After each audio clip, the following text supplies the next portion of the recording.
Hello everyone, I am Saurabh Sharma. Welcome you all to Adda 24/7 class 9th and 10th channel. आज के session में हम पढ़ने वाले हैं perpendicular from the centre to a chord कि सर सर्कल के ऊपर क्या कह रहा है। यहाँ पे टॉपिक हमारा क्या है, perpendicular from the centre to a chord कि सर्कल के सेंटर से अगर उसके कॉर्ड के ऊपर परपेंडिकुलर ड्रॉ किया जाए तो क्या इंपैक्ट होता है, ये आज के सेशन में हम देखने वाले हैं। इससे पहले ऑलरेडी हम ये दो टॉपिक्स कवर कर चुके हैं, तो प्रीवियस सेशंस के अंदर जाके प्रीवियस प्लेलिस्ट में आप जाके इन सबको भी देख सकते हैं। तो चलिए आगे बढ़ते हैं, अपने टॉपिक को आज समझते हैं। सबसे पहले कि टॉपिक हमारा क्या है कि सर्कल के सेंटर से हम क्या कर रहे हैं, कॉर्ड के ऊपर एक परपेंडिकुलर ड्रॉ कर रहे हैं। तो देखिए जैसे यहाँ पे कि कोई एक ये सर्कल है और सर्कल के अंदर ये इसका सेंटर हो गया।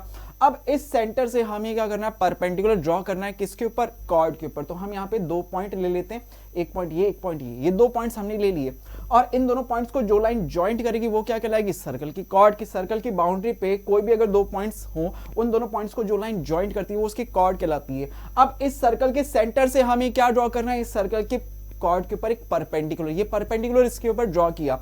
तो ड्रॉ करने से इस कॉर्ड का इस परपेंडिकुलर के साथ क्या रिलेशन होता है, क्या क्या इंपैक्ट होते हैं, ये आज के सेशन में हमें पढ़ना है। तो देखिए इसी पे बेस्ड थ्योरम आपकी क्या क्या कहती है, सबसे पहले हम वो समझ लेते हैं। ठीक है, तो सबसे पहली थ्योरम आपकी ये है 10.3। थ्योरम क्या कहती है, द परपेंडिकुलर, देखो जरा प्रॉपर्टीज की तरह आपको याद भी रखनी है सब चीजें कि ठीक है, the perpendicular from the centre of a circle to a chord bisect the chord कि सर्कल के सेंटर से कॉर्ड के ऊपर अगर एक परपेंडिकुलर ड्रॉ किया जाए तो वो क्या करती है, कॉर्ड को क्या करती है, बाइसेक्ट करती है, बाइसेक्ट द कॉर्ड। कि हम यहाँ पे देखें डायग्राम में, जैसे एक सर्कल है और ये सर्कल का मान लो सेंटर। अब इस पे हमने दो पॉइंट्स, एक वो और एक ये, दो पॉइंट्स हमने ले लिए। मान लो इसका सर्कल का सेंटर हम कहते हैं O, इस पॉइंट को कह दिया A, इस पॉइंट को कह दिया हमने क्या, B। तो इन दोनों पॉइंट्स को जो लाइन ज्वाइंट करेगी वो कहलाएगी AB। तो ये कहता है कि अगर इस सेंटर O से हम इस कॉर्ड AB के ऊपर एक परपेंडिकुलर अगर ड्रॉ करें तो ये सपोज ये परपेंडिकुलर है। सबसे पहली बात तो परपेंडिकुलर है, अगर परपेंडिकुलर है तो इसका मतलब क्या है, ये वाला एंगल कितने डिग्री का है, 90 डिग्री का। ये वाला एंगल कितने डिग्री का है सर, 90 डिग्री का। ये तो हमें समझ में आ गया। ठीक है, परपेंडिकुलर ड्रॉ किया गया है ना, इसलिए ये दोनों एंगल्स 90 डिग्री के हैं। ठीक है, अब हमें ये बोल रहा है कि ये क्या करती है, सर्कल इस कॉर्ड को बाइसेक्ट कर रही है। अगर मैं इस पॉइंट को सपोज AB, इस पॉइंट को सपोज C कह देता हूं तो ये कहती है कि सर ये AC जो है ना वो BC के इक्वल होगा। ये हमें प्रूफ करके भी दिखाना है, ये थ्योरम ये कहती है। समझ में आई थ्योरम, बहुत ही सिंपल सी है कि सर एक सर्कल के ऊपर कोई भी कॉर्ड है, कोई भी एक कॉर्ड है, तो सर्कल के सेंटर से अगर आप इसके ऊपर परपेंडिकुलर ड्रॉ करोगे तो ये क्या करेगी, कॉर्ड को बाइसेक्ट करती है। कॉर्ड को बाइसेक्ट करती है यानी कि दो इक्वल पार्ट्स में डिवाइड कर रही है, यानी कि AC BC के इक्वल है। अब अगर आपको यही थ्योरम प्रूव करनी है तो देखो कैसे प्रूव करते हैं कि सबसे पहले तो सर हमें ये गिवन है कि एक सर्कल है। देखो जरा यहाँ पे लिखते हैं कि सर आपको गिवन क्या है, आपको गिवन क्या है कि सर हमने सर्कल के सेंटर से कॉर्ड AB के ऊपर एक परपेंडिकुलर ड्रॉ किया है, यानी कि ये OC जो है वो AB के ऊपर परपेंडिकुलर है। सबसे पहले तो मुझे ये दिया हुआ है कि सर OC जो लाइन है वो परपेंडिकुलर है किसके ऊपर, AB के ऊपर। इसका मतलब ये हो गया, इससे मैं ये कह सकता हूं कि ये angle OCA, angle OCA is equal to angle OCB, angle OCB के इक्वल होगा। क्यों, दोनों 90 डिग्री के हैं। सबसे पहले तो ये हमें गिवन है। ठीक है, अब आपको प्रूफ क्या करके बताना है कि सर हमें ये प्रूफ करके बताना है कि ये लाइन OC जो है AB को क्या कर रही है, बाइसेक्ट कर रही है, यानी कि AC is equal to BC। AC हमें ये प्रूफ करना है कि sir AC is equal to BC है। तो देखो अब हम इसे प्रूफ कैसे करते हैं कि सर इसका सॉल्यूशन क्या है। इसके सॉल्यूशन में हम क्या करते हैं कि सबसे पहले इस कॉर्ड के दोनों एंड्स को हम क्या करते हैं, सर्कल के सेंटर से ज्वाइंट कर देते हैं कि सर यहाँ पे अगर मैं इन दोनों कॉर्ड्स को, इसको ज्वाइंट कर दिया O से और इसको ज्वाइंट कर दिया B से। ठीक है, जैसे ही आपने ज्वाइंट किया तो आपको क्या, दो ट्रायंगल्स दिखने लगे और वो दोनों कैसे हैं, राइट एंगल ट्रायंगल्स। एक राइट एंगल ट्रायंगल OCA, दूसरा राइट एंगल ट्रायंगल OCB, दो राइट एंगल ट्रायंगल्स हमें दिख रहे हैं। तो इन दोनों राइट एंगल ट्रायंगल्स को लेते हैं कि सर मुझे यही तो प्रूव करना है ना, AC को BC के इक्वल। तो ये दोनों राइट एंगल ट्रायंगल्स की साइड से AC और BC, अगर मैंने कैसे भी करके इन दोनों राइट एंगल ट्रायंगल्स को कॉन्ग्रुएंट प्रूव कर दिया तो CPCT से क्या हम AC को BC के इक्वल बता सकते हैं, बता सकते हैं। तो बस यही माइंडसेट के साथ अब हम इस थ्योरम को प्रूव भी कर देंगे। तो देखो हमें सॉल्यूशन में हमने क्या लिखा कि हमें सर यहाँ पे दो राइट एंगल ट्रायंगल्स हैं ओ सी ए, एक है ट्रायंगल ओ सी ए और दूसरा ट्रायंगल कौन सा है, ट्रायंगल ओ सी बी, ओ सी बी। ये दो राइट एंगल ट्रायंगल्स, जरा देखो इन दोनों राइट एंगल ट्रायंगल्स के अंदर आपको ये ऑलरेडी गिवन पता है क्या कि सर ये ओ ए क्या है इस राइट एंगल ट्रायंगल के लिए, तो इसकी हाइपोटेनियस, और ओ बी क्या है ये भी इस वाले राइट एंगल ट्रायंगल के लिए इसकी हाइपोटेनियस। लेकिन सर्कल के लिए क्या है, दोनों रेडियस हैं। तो बोलो क्या एक सर्कल की दो रेडियस हमेशा इक्वल होती है? तो मैं लिख सकता हूं कि sir O A is equal to O B. तो लिखा जा सकता है सर यहाँ पे O A is equal to O B कहा जा सकता है, ठीक है। अच्छा, क्या ये वाली साइड दोनों राइट एंगल ट्रायंगल्स के बीच में कॉमन है? OC को मैं कह सकता हूं दोनों राइट एंगल ट्रायंगल्स में कॉमन है, तो सर हम यहां पे लिख सकते हैं OC is equal to OC, क्योंकि ये क्या है, कॉमन है, कॉमन है। और ये दोनों क्यों इक्वल थी, इसका रीजन क्या था, रेडियस ऑफ सर्कल। अच्छा, क्या ये आपको ऑलरेडी गिवन है कि सर एंगल OCA इस ट्रायंगल का एंगल OCA इस ट्रायंगल के एंगल OCB के इक्वल है? तो हम लिख सकते हैं angle OCA is equal to angle OCB, क्योंकि दोनों क्या है 90 डिग्री के, ये मुझे गिवन था, ठीक है, दोनों मुझे गिवन था। अब जरा देखो कौन से रूल से, कौन से क्राइटेरिया से आप कहोगे ये दोनों ट्रायंगल्स कॉन्ग्रुएंट है? जरा देखना, तरीका देखना कि सर एक राइट एंगल, ये राइट एंगल, ये क्या इसकी हाइपोटेनियस, और ये क्या हो गई साइड।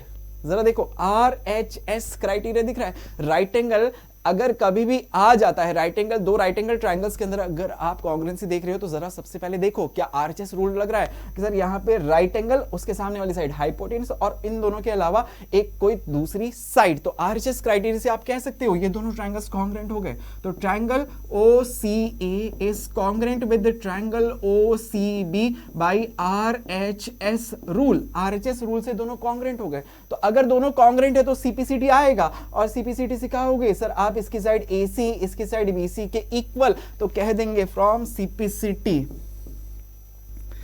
CPCT हम कहेंगे कि sir AC is equal to BC। क्या हमें यही प्रूव करना था?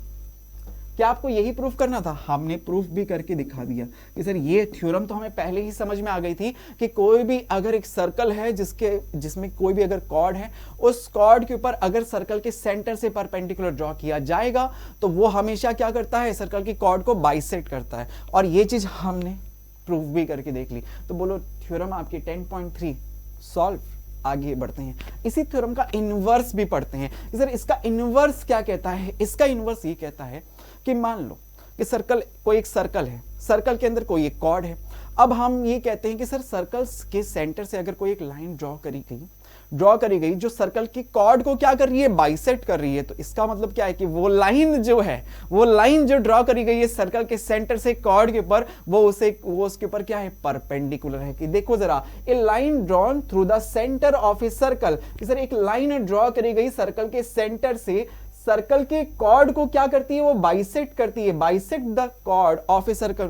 तो वो क्या है, is perpendicular to the chord, की वो सर्कल की कॉर्ड के ऊपर फिर क्या है, परपेंडिकुलर, जस्ट उसका इनवर्स। तो देखो जरा, ये एक सर्कल है, ये इसका सेंटर, इस पे दो पॉइंट्स हमने सेलेक्ट कर लिए कि सर इसके सर्कल के सेंटर को O, इस पॉइंट को हमने A कह दिया, इस पॉइंट को आपने B कह दिया, और ये दोनों पॉइंट को ज्वाइंट करने वाली लाइन AB। अब सर्कल के सेंटर से इसके ऊपर एक लाइन ड्रॉ करी गई जो क्या कर रही है, इस कॉर्ड को बाइसेक्ट कर रही है, यानी कि AC is equal to BC हमें गिवन है। तो सबसे पहले लिखते हैं सर गिवन क्या है, कि सर ये हमें गिवन है कि इसके अंदर सबसे पहले AC हमें दिया हुआ है इक्वल टू किसके, सर BC के। आपको प्रूफ क्या करना है, कि सर हमें प्रूफ क्या करके बताना है, हमें ये प्रूफ करके बताना है कि सर ये जो OC लाइन है ना, AB लाइन के ऊपर परपेंडिकुलर है। तो हम लिखेंगे हमें ये प्रूफ करना है कि OC is perpendicular to AB, यह हमें प्रूफ करना है। या इनडायरेक्टली मैं ये कहूं कि सर आप इससे प्रूफ कर रहे हो कि OC AB के ऊपर परपेंडिकुलर है। ये कैसे प्रूफ करोगे, यानी कि सर इनके बीच में बनने वाला ये एंगल ACO या OCA, या फिर मैं ये कहूं कि इसका मतलब हो गया angle OCA and O C B दोनों एंगल्स कितने डिग्री के हैं सर? 90 डिग्री के हैं। ये मैं प्रूव कर दूं सर, ये दोनों एंगल्स इक्वल हैं और एंगल्स ओ सी बी दोनों 90 डिग्री के हैं। ओ सी बी दोनों 90 डिग्री के हैं। इनडायरेक्टली मैं ये भी कह सकता हूं कि सर मुझे ये प्रूव करके दिखाना है। तो मैं कैसे भी करके अगर इन दोनों एंगल्स को 90 डिग्री अगर प्रूव कर दिया तो बोलो हो जाएगा। अब उसी के लिए आप क्या करोगे, सबसे पहले जैसे हमने पिछले थ्योरम के अंदर भी कंस्ट्रक्शन में क्या किया था कि सबसे पहले ओ को हमने ए से और ओ को हमने बी से ज्वाइन करा, तो ये हमें क्या दिखने लगा है? दो ट्रायंगल। लेकिन इस बार ये राइट एंगल नहीं है, ये हमें प्रूव करना है, ये राइट एंगल तो हमें प्रूव करना है। हम कहेंगे सर हमें दो ट्रायंगल दिखने लग गए, एक तो ट्रायंगल ओ सी ए लिखते हैं सर यहाँ पे कि सॉल्यूशन के अंदर हम यहाँ पे क्या लिखेंगे कि हमें एक ट्रायंगल दिखने लग गया ओ सी ए एंड दूसरा ट्रायंगल कौन सा है? O C B, triangle O C B. इन दोनों ट्रायंगल्स के अंदर जरा देखो आपको क्या क्या पता है कि सर इसकी साइड ये ओ ए, इसकी साइड ओ बी के इक्वल होगी। बोलो तो क्यों? क्योंकि दोनों क्या है? सर्कल की रेडियस है। तो लिख दूं सर यहाँ पे O A is equal to O B, क्योंकि ये क्या है? रेडियस है, रेडियस है। अच्छा, आपको ये ऑलरेडी गिवन है कि सर ए सी बी सी के इक्वल है। देखो जरा, A C is equal to B C given है आपको, तो इस वाले ट्रायंगल की साइड ए सी इस वाले ट्रायंगल की साइड बी सी के इक्वल है। क्यों? क्योंकि ये सर हमें गिवन है, ये हमें गिवन था। क्या ये वाली साइड ओ सी दोनों ट्रायंगल्स के अंदर क्या ये कॉमन दिख रही है आपको? क्या ये वाली साइड ओ सी कॉमन दिख रही है आपको? तो आप लिखोगे sir O C is equal to O C. क्यों? क्योंकि ये कॉमन है। तो आप देखो सर साइड एक ट्रायंगल की तीन साइड्स दूसरे ट्रायंगल की कॉरस्पॉन्डिंग तीन साइड्स की क्या है? इक्वल आ गई। तो आप बोलोगे सर ये दोनों ट्रायंगल्स तो कॉन्ग्रुएंट हो गए। ट्रायंगल ओ सी ए कॉन्ग्रुएंट हो गया ट्रायंगल ओ सी बी के। कौन से क्राइटेरिया से? Sir S S S, side criteria से। जैसे ही आपने इनको कॉन्ग्रुएंट कहा तो सीपीसीटी आएगा। हम लिखेंगे कि सर फ्रॉम सीपीसीटी से मैं कहूंगा कि सर ये वाला जो एंगल है वो इस वाले एंगल के इक्वल होगा, यानी कि angle O C A is equal to angle O C B, दोनों एंगल्स इक्वल होंगे। अब सिंस ये दोनों एंगल्स क्या है? एक ही लाइन ए बी के ऊपर बन रहे हैं, तो एक ही लाइन ए बी के ऊपर बन रहे हैं, तो ये दोनों क्या हो गए? लीनियर पेयर जिनका सम 180 होता है। तो मैं ये भी लिख सकता हूं कि सर यहाँ पे angle O C A plus angle O C B is equal to 180 degree. क्यों? क्योंकि ये दोनों क्या बना रहे हैं? Linear pair.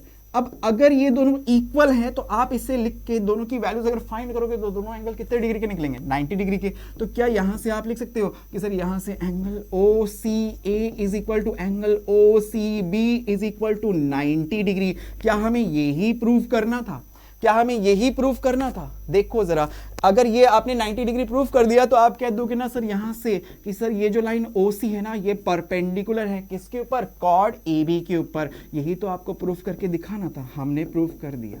हेंस प्रूफ हुई थ्योरम ये वाली प्रूफ भी। 10.4 इस वाली थ्योरम को भी हमने प्रूफ कर दिया। तो चलिए आगे बढ़ते हैं, अगली थ्योरम पे बात करते हैं। नेक्स्ट थ्योरम देखो क्या कहती है। There is one and only one circle passing through three given non-collinear points। कि सर अगर हमारे पास थ्री नॉन कोलिनियर पॉइंट्स हैं तो उन थ्री नॉन कोलिनियर पॉइंट से सिर्फ और सिर्फ एक ही सर्कल पास हो सकता है। देखो जरा कि अगर हम यहाँ पे इस प्लेन के ऊपर कोई भी थ्री नॉन कोलिनियर पॉइंट्स ले लें, एक ये पॉइंट, एक ये पॉइंट और एक यहाँ पे ये पॉइंट, तीन पॉइंट्स आपने ले लिया कि मान लो इस पॉइंट को आपने कह दिया सर ये ए, इस पॉइंट को आपने कह दिया सर ये बी और इस पॉइंट को आपने कह दिया सपोज सी। नॉन कोलिनियर का मतलब ये तीनों एक ही लाइन के ऊपर नहीं है, तो ए बी सी तीन नॉन कोलिनियर पॉइंट हो गए। तो किसी भी प्लेन के ऊपर अगर तीन नॉन कोलिनियर पॉइंट है तो इन तीनों पॉइंट से सिर्फ और सिर्फ एक ही सर्कल ये पास हो सकता है, सिर्फ और सिर्फ एक ही सर्कल ये पास हो सकता है। अब ऐसा सर्कल जो इन तीनों नॉन कोलिनियर पॉइंट से पास हो रहा है, ठीक है, अगर इन तीनों नॉन कोलिनियर पॉइंट्स को अगर हम जोड़ दें, इन सबको अगर आप मिला दोगे तो ये क्या फॉर्म करेगा? एक ट्रायंगल फॉर्म करेगा। देख सकते हो जैसे ये ए बी, ए सी और बी सी, इन तीनों को हमने ज्वाइन कर दिया, ए सी, ए बी और बी सी तीनों को ज्वाइन कर दिया तो एक ट्रायंगल ए बी सी आपको दिखने लगा। तो इसका मतलब मैं ये भी कह सकता हूं कि अगर कोई ट्रायंगल है ए बी सी और उसके तीन वर्टेक्स है तो उन तीनों वर्टेक्स से सिर्फ और सिर्फ एक ही सर्कल क्रॉस हो सकता है, एक ही सर्कल क्रॉस हो सकता है। अब ऐसा सर्कल जो एक ट्रायंगल की तीनों वर्टेक्स से क्या है? क्रॉस हो रहा है, तो ऐसे सर्कल को हम क्या कहते हैं? ऐसे सर्कल को हम क्या कहते हैं, देखो ये इसका सेंटर हो गया, ऐसे सर्कल को हम क्या कहते हैं, सरकम सर्कल, सरकम सर्कल। देखो इसमें अब इंपॉर्टेंट पॉइंट्स आपके क्या क्या हैं, इससे रिलेटेड आपके मेन इंपॉर्टेंट पॉइंट क्या है कि if triangle ABC, if ABC is a triangle, कि क्या है एबीसी, क्या है, एक ट्रायंगल है, यानी कि तीनों नॉन कोलिनियर पॉइंट्स हैं, ठीक है। Then by theorem 10.5 there is a unique circle, सिर्फ एक यूनिक सर्कल हुआ जो पास करेगा तीनों vertices A B and C से, किसकी, तीनों वर्टिसेस ए बी और सी से सिर्फ एक ही सर्कल ऐसा होगा जो पास करेगा। और जो सर्कल ऐसा पास करता है, पास करके जा रहा है, जो इस ट्रायंगल एबीसी की तीनों वर्टिसेस से पास करते हुए जा रहा है, उसे हम क्या कहते हैं, सरकम सर्कल। कि ऐसे सर्कल को आप क्या कहते हो सर, सरकम सर्कल, सरकम सर्कल। ऐसे सर्कल को हम क्या कहते हैं, सरकम सर्कल। और इस सर्कल की खास बात ये होती है कि सर इसकी जो रेडियस होती है, उसकी रेडियस और उसके सेंटर को, सर ये जो सेंटर है उसे हम कहते हैं इसका सरकम सेंटर। क्या कहते हैं उसका, सरकम सेंटर।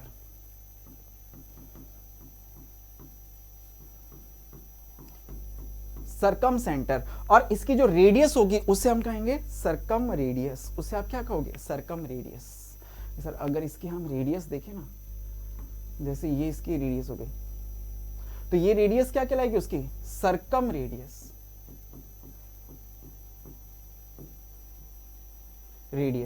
अब ये भी इसकी रेडियस है, क्या ये भी इसकी रेडियस है, क्या ये भी इसकी रेडियस है, तीनों इसकी रेडियस है। तो आप एक चीज इसमें ये भी नोट कर रहे हो कि सर सरकम सेंटर जो होता है ना, ऐसा सर्कल, सबसे पहले तो आपने ये कहा, क्या देखो एक बार कंक्लूड कर देता हूं कि सबसे पहले तो आपने ये कहा कि सर एक एबीसी क्या है, एक ट्रायंगल है, एक ट्रायंगल है। इस ट्रायंगल की तीनों वर्टिसेस ए बी और सी से अगर एक सर्कल क्रॉस हो रहा है, जो तीनों वर्टिसेस से क्रॉस होते हुए जा रहा है, तो ऐसे सर्कल को आप क्या कहते हो, सरकम सर्कल।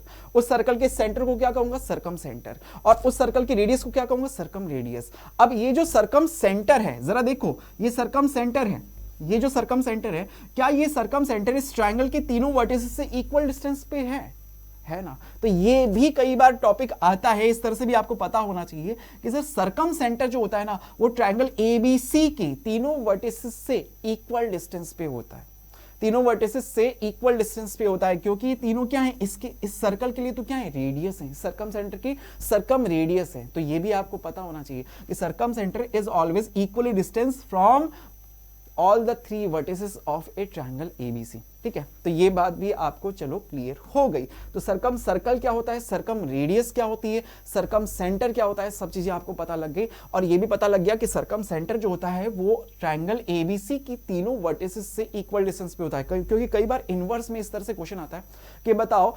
एक ट्रायंगल, आपसे क्वेश्चन पता है कैसा पूछा जाएगा कि एक ट्रायंगल एबीसी है, अब बताओ कि उस ट्रायंगल की तीनों वर्टिसेस से इक्वली डिस्टेंस पे जो पॉइंट होगा उसे हम क्या कहेंगे, तीनों वर्टिसेस से। कि आपको सपोज ये सर्कल नहीं दिया हुआ होता, आपको ये बोला जाता कि सर एक ये ट्रायंगल है, कोई भी ट्रायंगल है, मान लो कि पी क्यू आर, आपको बोला जाता कि इस ट्रायंगल पी क्यू आर की तीनों वर्टिसेस से इक्वली डिस्टेंस पे जो पॉइंट होगा उस सेंटर को हम क्या कहते हैं कि सर ये पॉइंट जो है, इस पॉइंट को हम क्या कहते हैं, तो उस पॉइंट को आप क्या कहोगे, सरकम सेंटर। क्या कहते हैं सर उसको, सरकम सेंटर। ये आपको पता होना चाहिए। ठीक है, चलिए, तो ये चीजें भी आपको हो गई क्लियर, ये थ्योरम में प्रूफ। तो अब हम इस पे बात करते हैं क्वेश्चंस पे। देखो जरा क्वेश्चन क्या कहता है, given an arc of a circle complete the circle. कि आपको एक सर्कल की आर्क दी हुई, एक आर्क दी हुई है, किसकी, एक सर्कल की। तो आपको बोला जाता है कि आप उस सर्कल को कंप्लीट करो। तो देखो जरा इसको समझना कैसे करते हैं कि सर अगर मुझे एक सर्कल की आर्क दी हुई है, जैसे सपोज ये एक सर्कल की आर्क है, ठीक है, कोई भी आर्क। अब आप तो इसको कंपास से बनाओगे ना तो वो थोड़ा सा अच्छे से बन जाएगा। अभी मैंने रैंडमली इसी तरह से बनाए हैं। तो ये क्या है, आर्क है। ये क्या है सर, ये एक आर्क है।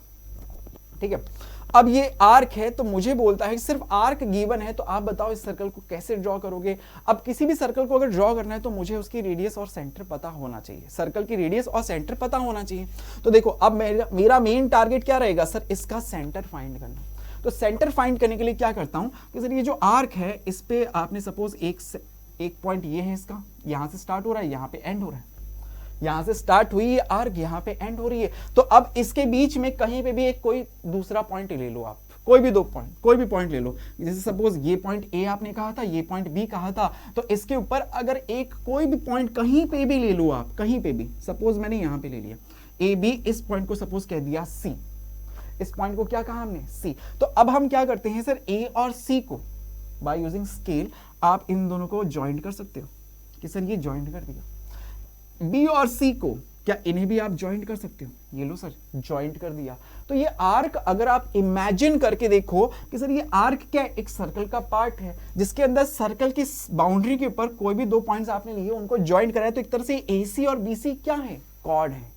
AC और BC क्या हो गए आपके लिए, कॉर्ड हो गए। बात क्लियर हुई कि सर हमें ये दिया हुआ था ए और बी से ज्वाइंट होती हुई एक आर्क है, तो मैंने क्या किया, इस आर्क के ऊपर कहीं पे भी रैंडमली एक दूसरा पॉइंट ले लिया और उस पॉइंट को इसके दोनों एंड से ए और बी से दोनों से मैंने ज्वाइंट कर दिया। जैसे ही इसको ज्वाइंट करा तो ये मेरे पास क्या फॉर्म हो गए, दो कॉर्ड्स फॉर्म हो गए। और अभी हमने एक थ्योरम प्रूफ करी थी, बोलो तो क्या, एक थ्योरम हमने पढ़ी थी ना कि सर सर्कल के कॉर्ड के ऊपर जो परपेंडिकुलर होगी, सर्कल के कॉर्ड के ऊपर जो परपेंडिकुलर होता है वो कहां से क्रॉस होता है, सर्कल के सेंटर से क्रॉस होता है। अभी आपने जो थ्योरम पढ़ी थी वो क्या थी कि सर सर्कल के सेंटर से अगर हम सर्कल के सेंटर से कोई भी एक लाइन अगर ड्रॉ करी जाए जो इस कॉर्ड को क्या करती है, बाइसेक्ट अगर करती है, तो वो कहां से क्रॉस होती है, सर्कल के सेंटर से। याद आया, अभी जस्ट हमने एक थ्योरम जिसका रिवर्स वाला पार्ट हमने पढ़ा था ना अभी, कि सर सर्कल का ये कॉर्ड है, अब इसके सेंटर से अगर मैं इसके ऊपर एक बाइसेक्टर ड्रॉ, इसके ऊपर क्या करूं, इसको बाइसेक्ट करती हुई एक लाइन ड्रॉ करूं, तो वो कहां से क्रॉस होती है, सर्कल के सेंटर से क्रॉस होती हुई जाएगी, सर्कल के सेंटर से क्रॉस होती हुई जाएगी।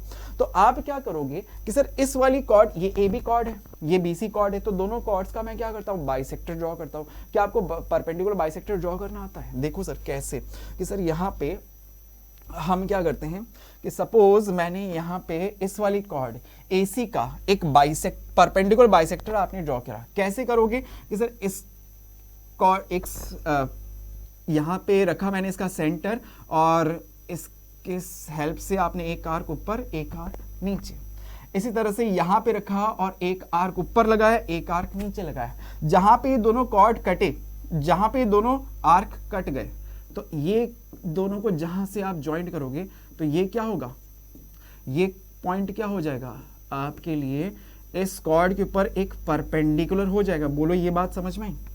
तो क्या इसी तरह से आप इस कॉर्ड के लिए भी ड्रॉ कर सकते हो, इसका भी परपेंडिकुलर ड्रॉ कर सकते हो। सर इसके भी ऊपर परपेंडिकुलर बाइसेक्टर का मुझे ड्रॉ करना है, तो ये मैंने इसका सेंटर यहाँ पे रखा और यहाँ से एक आर्क ऊपर की तरफ, एक आर्क सेम आर्क नीचे की तरफ, यहाँ से रखा प्रोटेक्टर को और यहाँ से एक आर्क ऊपर एक आर्क नीचे, दोनों जरा अगर जहाँ पे कटे, ये भी इसके ऊपर क्या हमने इंप्लीमेंट कर दिया, एक परपेंडिकुलर, ये इसके ऊपर परपेंडिकुलर हमने बना दिया। तो ये दोनों परपेंडिकुलर्स जो है वो जिस पॉइंट से क्रॉस होते हुए जा रहे हैं, जिस पॉइंट पे जाके एक दूसरे को इंटरसेक्ट करे, वो पॉइंट क्या कहलाएगा, वो पॉइंट होगा सर सर्कल का सेंटर। सर्कल का सेंटर, सपोज इससे हमने कह दिया जिस पॉइंट पे इंटरसेक्ट हुए, ये आपको पता लग गया ये सर्कल का सेंटर है। अब सर्कल का सेंटर आपको पता लग गया तो ये भी तो पता है सर, यहाँ पे ये भी तो पता है सर हमें कि ओ ए क्या है, ओ ए क्या होगी, रेडियस होगी। तो आप यहाँ पे ओ ए रेडियस का क्या ये सर्कल ड्रॉ कर सकते हो? अगर आप यहाँ पे घुमा दोगे इसको पूरा, तो ये क्या ड्रॉ हो गया, पूरा सर्कल ड्रॉ हो गया, सर्कल ड्रॉ हो गया। तो देखो आपको इस तरह से गिवन था, सिर्फ ये आर्क गिवन थी, और इस आर्क से कैसे हमने सर्कल का सेंटर फाइंड किया, सेंटर फाइंड होते ही रेडियस पता लग गई और ये हमने एक पूरा सर्कल ड्रॉ कर दिया। तो बोलो क्या आपको क्वेश्चन में यही बोला था कि अगर सिर्फ एक आर्क गिवन है तो आप सर्कल कंप्लीट सर्कल को ड्रॉ कीजिए। हमने करना सीख लिया, क्वेश्चन 1 सॉल्व। इजीली समझ में आया सभी बच्चों को? ठीक है, चलिए आगे बढ़ते हैं, अगला क्वेश्चन देखते हैं। नेक्स्ट क्वेश्चन क्या कहता है, draw different pair of circles, कि आपको बोलता है डिफरेंट पेयर ऑफ सर्कल्स आप ड्रॉ कीजिए। How many points does each pair have in common, कि सर उनके बीच कितने कॉमन पॉइंट्स आते हैं ये आप देखें। What is the maximum number of common point, कि मैक्सिमम कितने कॉमन पॉइंट आ सकते हैं। तो देखो यहाँ पे हम डिफरेंट पेयर ऑफ सर्कल्स जैसे ड्रॉ करें, सपोज एक सर्कल आपने ये वाला ड्रॉ किया और एक सर्कल ये वाला ड्रॉ किया, क्या इन दोनों के बीच में कोई कॉमन पॉइंट है, कोई कॉमन पॉइंट है? तो मैंने कहा नहीं सर, ये दोनों एक दूसरे को इंटरसेक्ट ही नहीं कर रहे, तो इनके बीच में ये इस कंडीशन के अंदर ये जो पेयर ऑफ सर्कल्स है इनके बीच में नो कॉमन पॉइंट्स। तो हम देखेंगे सर यहाँ पे नो कॉमन पॉइंट्स। अच्छा, नेक्स्ट कंडीशन क्या हो सकती है? जैसे पहली कंडीशन तो ये हो गई, सेकंड कंडीशन इसकी क्या हो सकती है कि यहाँ पे मान लीजिए सर ये वाला सर्कल था और एक दूसरा सर्कल है जो इसको जस्ट टच करके निकल गया, तो इस तरह की कंडीशन हो सकती है।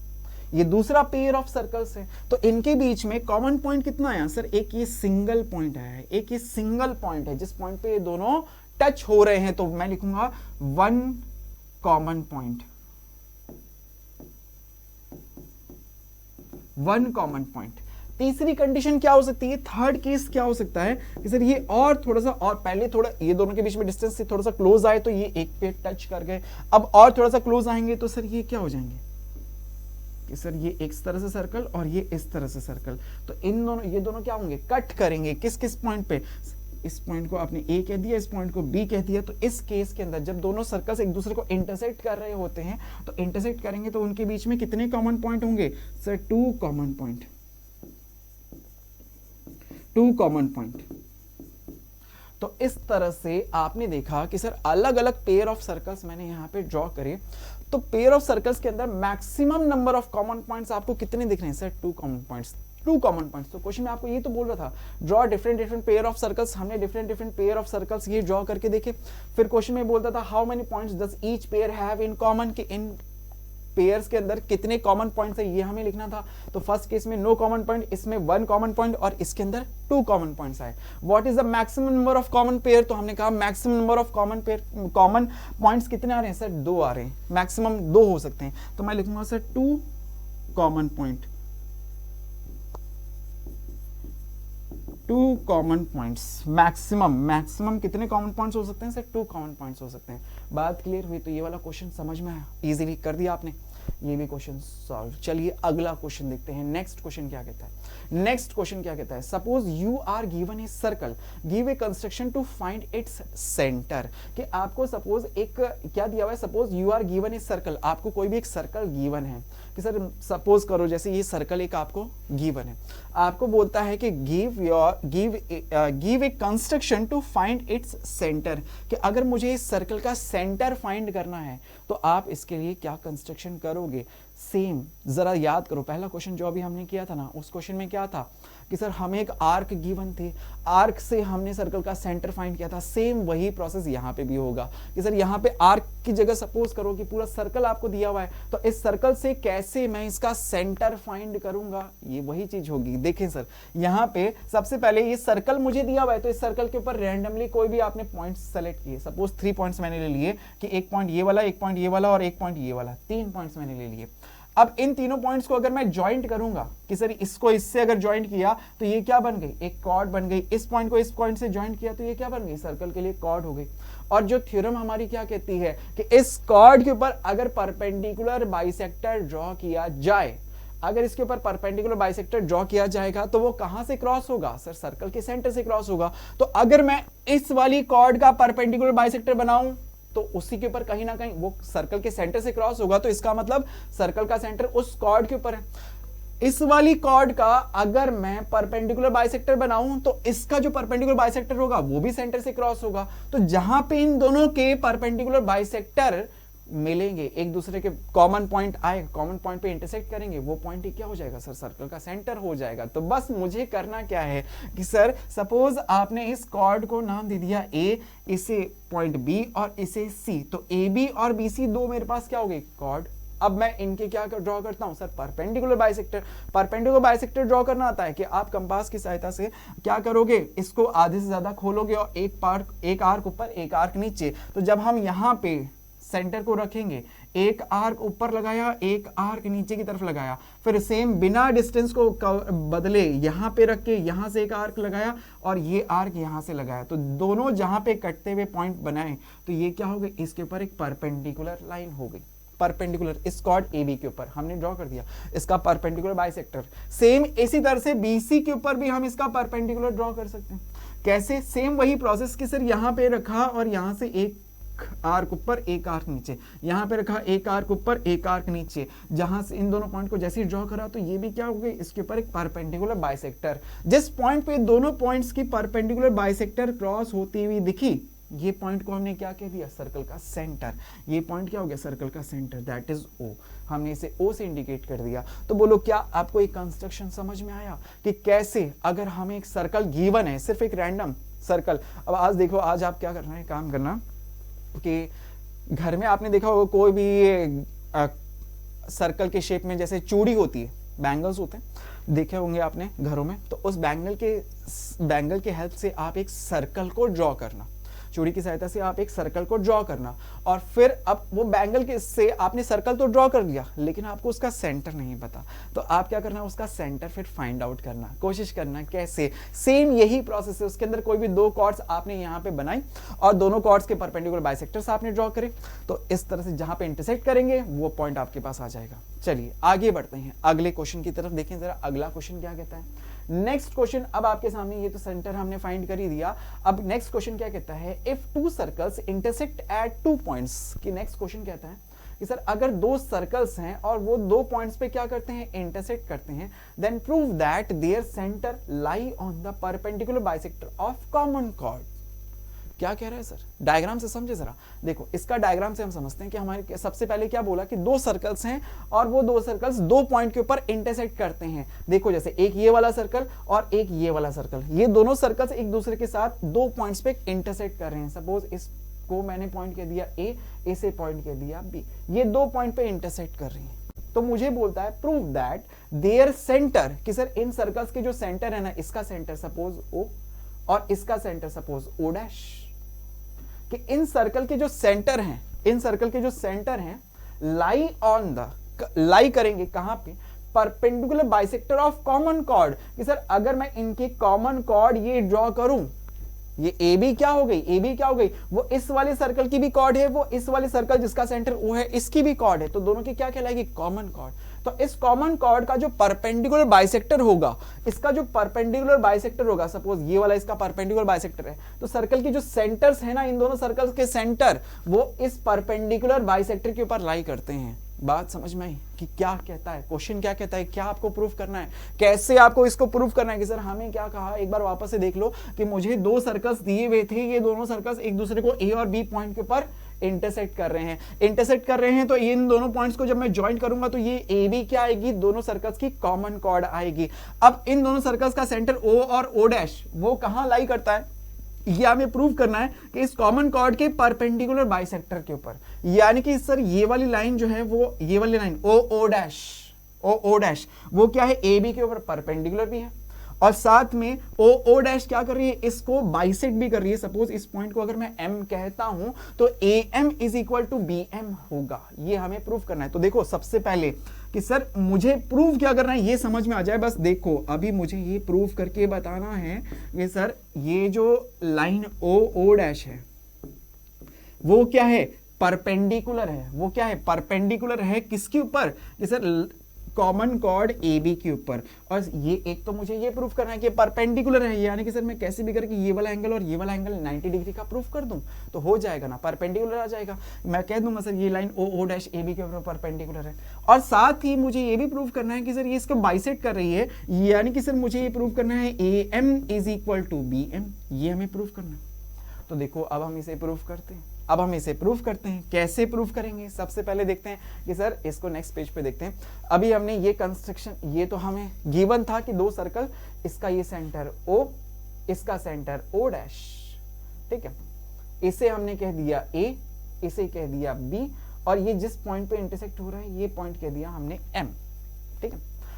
तो हमें ये प्रूफ करना है कि सर ये O O dash A B के ऊपर परपेंडिकुलर है और इसे बाइसेक्ट भी कर रही है, ठीक है। अब करने के लिए हम क्या करते हैं, सबसे पहले कंस्ट्रक्शन करेंगे। कंस्ट्रक्शन क्या होगा कि सर इस सर्कल के सेंटर को मैं इस कॉमन कॉर्ड के दोनों वर्टिसेस को ज्वाइन करूंगा। सर एक तो ओ ए बी ड्रॉ कर दी और ओ बी ड्रॉ कर दी, ये दोनों क्या होगी, इस सर्कल की रेडियस। पक्की बात सर ये इस सर्कल की रेडियस ही तो है। ये ए पॉइंट कहाँ है, सर्कल के ऊपर है, ये बी पॉइंट कहाँ है, सर्कल के ऊपर है, तो इसको सेंटर से जो लाइन ज्वाइन करेगी वो क्या कहलाएगी, इसकी रेडियस।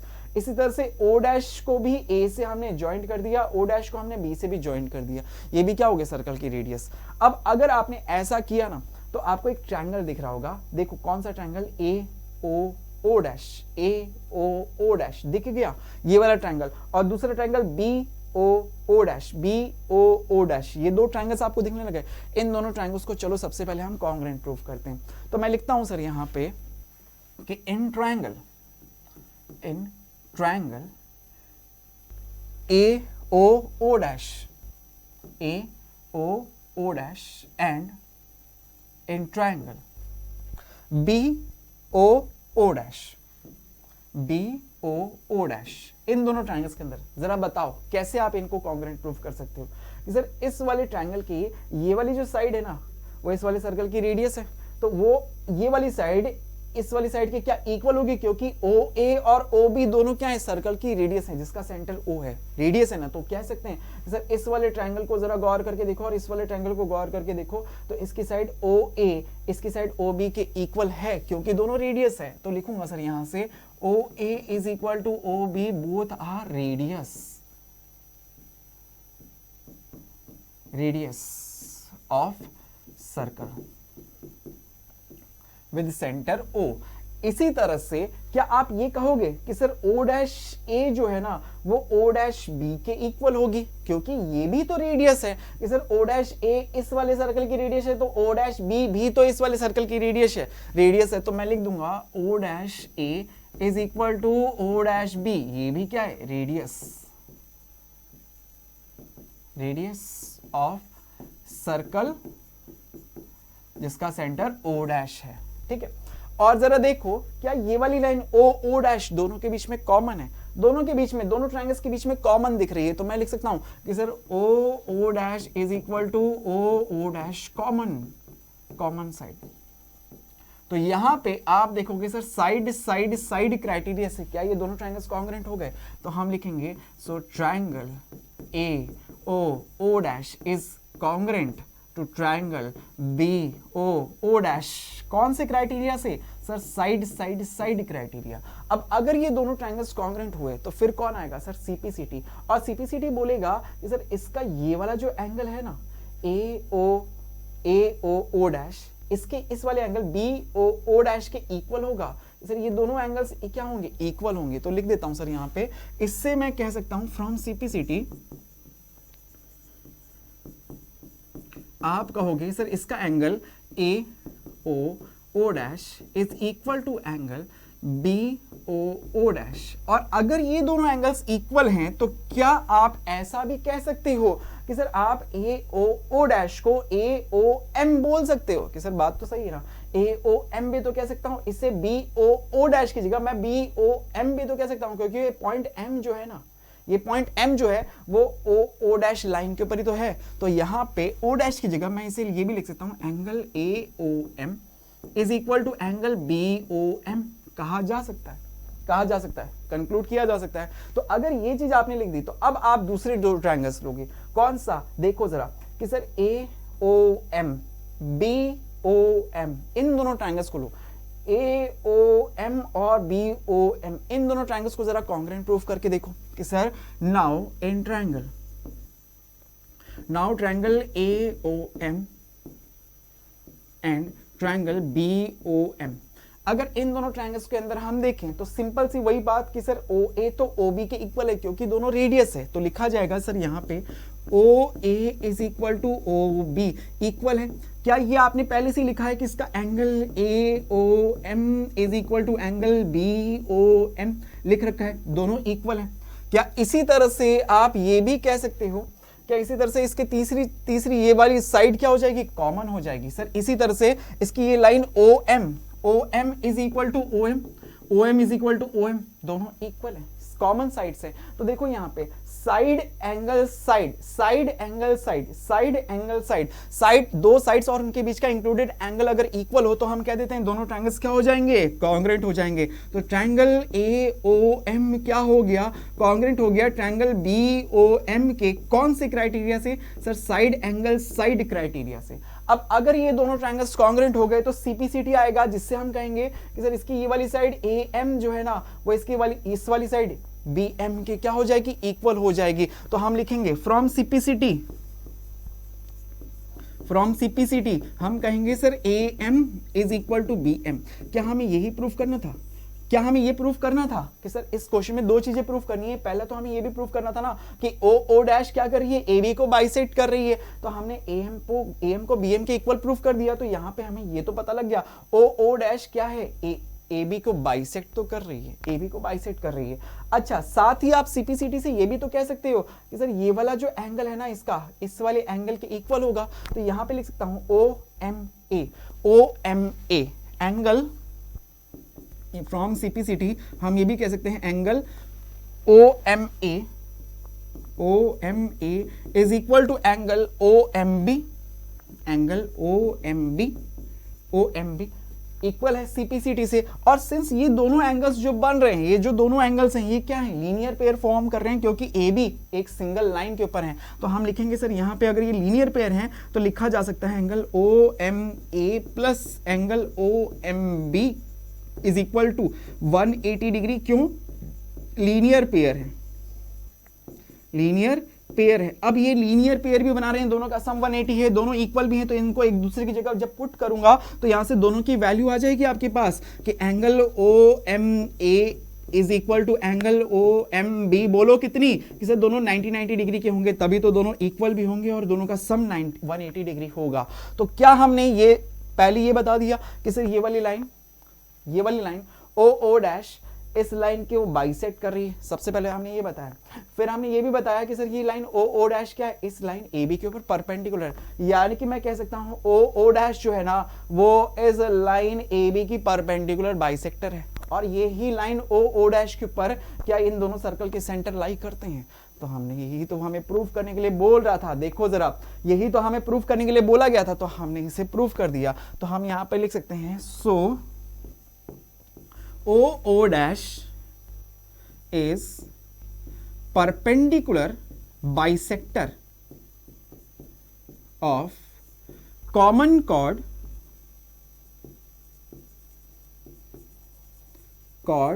AB। कि सर हमें क्वेश्चन में यही तो दिया गया था कि दो सर्कल्स हैं जिनकी कॉमन कॉर्ड ए बी है, और इस कॉमन कॉर्ड का जो परपेंडिकुलर और बाइसेक्टर, परपेंडिकुलर बाइसेक्टर होगा उसी के ऊपर इस सर्कल के दोनों सेंटर्स लाई करेंगे। तो ये हमने इसे प्रूफ कर दिया कि सर सेंटर्स को ज्वाइन करती हुई जो लाइन ड्रॉ करी ओ डैश वो इसके ऊपर परपेंडिकुलर भी है और इसको बाइसेक्ट भी कर रही है। हमने इसका परपेंडिकुलर बाइसेक्टर ड्रॉ करके दिखा दिया। आई होप बच्चों आपको क्वेश्चन अच्छे से समझ में आया, ये वाला भी। और आज के सेशन में हमने जो थ्योरम्स पढ़ी, आपको सारी थ्योरम्स अच्छे से याद हो गई, कैसे हम इसको प्रूफ करते हैं और इस पे बेस किस तरह के क्वेश्चंस आप लोगों से पूछे जाएंगे, सब कुछ आपको अच्छे से क्लियर हो गया होगा। Thank you for joining with us, thank you so much.